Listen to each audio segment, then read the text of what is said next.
Bien, vamos entonces a hacer el primer análisis, que es entender cómo se comporta el precio por metro cuadrado en la Ciudad Autónoma de Buenos Aires en términos de los barrios. Y para eso creo que el mejor análisis que uno puede hacer es un lindo boxplot, donde uno tenga una cajita, un gráfico de cajas por cada uno de los barrios. Y básicamente les voy a mostrar el resultado final, que es este gráfico. En este gráfico, fíjense que tengo creo que son 55 barrios que aparecen en esta base de datos en el eje horizontal, y en el eje vertical tengo el precio por metro cuadrado. Y lo que puedo ver para cada barrio, por ejemplo, miremos acá este que llama la atención por lo elevado de los precios, es este Puerto Madero, esta cajita verde, y fíjense que acá puedo ver perfectamente el precio mediano, fíjense que no está muy lejos de los $6.000, y puedo ver el 50% más central de los valores, que en este caso, no sé, oscilarán entre 5.000 y pico de dólares y $7.000. Y aparte puedo ver un poco la variabilidad reflejada como 1.5 veces sumada la distancia entre cuartil sumada al cuartil tercero y al primero restado.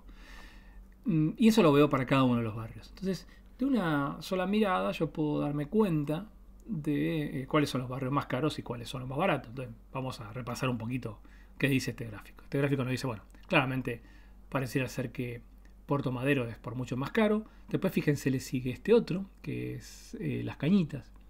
Y después tenemos otros barrios caros aparentemente, como son Palermo, también Núñez, parecen ser caros. Villa Urquiza, caramba, miren, parece ser relativamente bastante caro. Y también podemos ver los barrios que parecen ser más baratos, siempre teniendo como caro o barato el precio por metro cuadrado de departamentos. Fíjense que acá llama un poco la atención Villa Lugano y Villa Soldati, y parecen ser mucho más baratos que los barrios que vimos antes. Fíjense que interesante esta herramienta gráfica que muy rápidamente nos permite ver qué separadas que están las distribuciones de precios por metro cuadrado, por ejemplo, de Villa Urquiza comparado con Villa Soldati o Villa Lugano.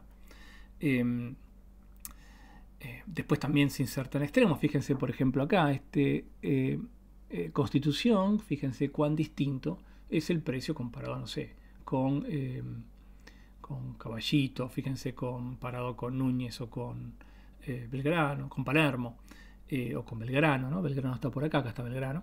Fíjense cuánta diferencia hay, cómo se separan las distribuciones. Y algo que ayuda a entender este gráfico es, y vamos a ver ahora la cocina de cómo está armado, es asignarle colores para que se puedan distinguir fácilmente las cajitas. ¿Y cómo armé este gráfico? Vamos a ver el script en R. Perdón, un comentario más adicional.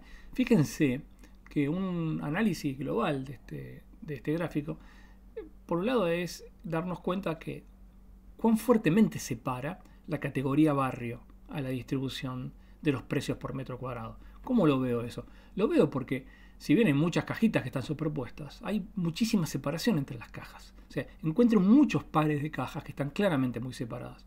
Recuerden siempre que la caja marca el 50% más central de los datos. Entonces, el hecho que encuentre con tanta facilidad comparaciones de a dos de barrios cuyas cajas están completamente separadas, me está diciendo que la variable categórica barrio es claramente bien diferenciadora, bien discriminadora de la variable precio por metro cuadrado. Por supuesto, no parece ser un hallazgo científico el que estoy haciendo. Está hecho a propósito, pero bueno, la idea no es que no vamos a hacer ningún descubrimiento mágico acá, sino es repasar un poco el tipo de preguntas interesantes que hacemos y cómo las respondemos. Entonces, ahora lo que quiero ver es cómo armé este boxplot. Lo hice de la siguiente manera. A ver, le dije al R, estoy parado acá en la línea 73, haceme un boxplot de el precio cuadrado en función del barrio. Y acá quiero hacer hincapié en la expresividad de R, que es una sintaxis muy común, que es este new flow, ese es el nombre de este símbolo, que con el new flow, con la sintaxis de fórmula, R expresa que yo quiero mostrar a esta variable en función de esta o de las otras que aparecen a la derecha. Eso es una expresión muy común en R, que es la expresión de fórmula. Y tiene una sintaxis propia. Cuando veamos modelos, vamos a ver que en general, los modelos, la variable target a explicar se pone de la izquierda y las variables que van a la derecha son las variables explicativas o predictoras. En este caso, acá hay solamente dos variables en análisis. La que quiero explicar, que es el precio por metro cuadrado, y la variable explicativa, que es como la que va a segmentar las distribuciones, que es la variable de barrio. tuve el recaudo de decirle outline igual false. ¿Por qué? Porque esto le dice al R de no tratar de graficar los puntitos que se salen por fuera de los bigotes, porque esos me van a arrastrar todo el análisis y va a ver que no me va a dejar ver la mayor parte de la distribución de los valores, porque acuérdense, van a aparecer estos valores de 600.000, cientos de miles, y no quiero ver eso porque sé que son datos atípicos. No me interesa ver eso. Me interesa caracterizar el comportamiento mayoritario de los datos. Entonces, eso lo hice con outline igual false. Con LAS igual 2 lo que hice fue asegurarme que estén rotados los labels, y para que entren todos y se puedan leer, utilicé un método muy importante en R, que es el método par de parámetros. Con esto le estoy diciendo que el eje, el tamaño de letra de los ejes sea chiquito. El 1 es el default, y acá lo que estoy haciendo es reducir el tamaño de las letras al 60%. Por eso le pongo acá csx.axis igual 0.6. Con eso me aseguro de achicar las letras y que no se superpongan los nombres de los labels de los barrios. Pero lo importante, bueno, por supuesto con horizontal igual false le digo que lo haga en forma usual, digamos, que se distribuyan a lo largo de la variable numérica en el eje vertical. Pero lo importante es cómo elijo los colores. Yo utilizo acá el argumento call y le paso un vector que armé yo, que lo llamo colores. ¿Cómo armé el vector colores? El vector colores, fíjense, utilicé, esto es una herramienta bastante potente que tiene R, muy interesante, que es R nos pone a nuestra disposición algunas gamas de colores ya existentes. Por ejemplo, si yo uso rainbow, el método rainbow, y pongo 5 como argumento, automáticamente el R me genera un vector que tiene código de colores que van desde el rojo hasta el azul, o sea, como un arco iris, pero a propósito, partido en 5 intervalos, con 5 valores que van desde el rojo hasta el azul. Y yo puedo cambiar el valor y decir, bueno, si en vez de 5 colores yo quisiera 15 colores, me va a partir el intervalo, el espectro del arco iris en 15 elementos. ¿Y esto por qué es útil? Porque yo puedo, en este caso, pasar como valor de argumento algo que sea equivalente a la cantidad de barrios distintos que tengo. ¿Y cómo me fijo cuál es la cantidad de barrios distintos que tengo? Bueno, yo puedo calcular, hacer un unique de barrio. ¿Qué es lo que tiene unique barrio? ¿No? Si yo corro, ya está corrida igual, pero si yo me fijo qué es lo que tiene el objeto unibarrio, que es aplicar el método unique a barrio, lo que voy a obtener es el conjunto, o sea, de elementos distintos que tiene todo el vector barrio. El vector barrio tiene 47.000 elementos de largo, es un vector largo, pero la mayoría están repetidos. Lo que estoy mirando con unique es cuáles son los distintos. Y si yo me quedo con la longitud de este vector unique, que en este caso debería ser 55, 56, 57, lo que tengo es la cantidad de barrios distintos y por ende de colores distintos que necesito. Entonces en can colores, si yo me quedo con length de unibarrio, lo que estoy teniendo es la 57, que es la cantidad de barrios y de colores que necesito. Entonces, fíjense que acá lo que estoy haciendo es decir que yo voy a utilizar una gama de colores, 57 colores que usan este espectro de colores que se llama rainbow. Pero fíjense qué hago ahora con esto. En vez de quedarme con los colores ordenaditos, desde el más rojo al más azul, a propósito, los mezclo. Uso un método que se llama sample.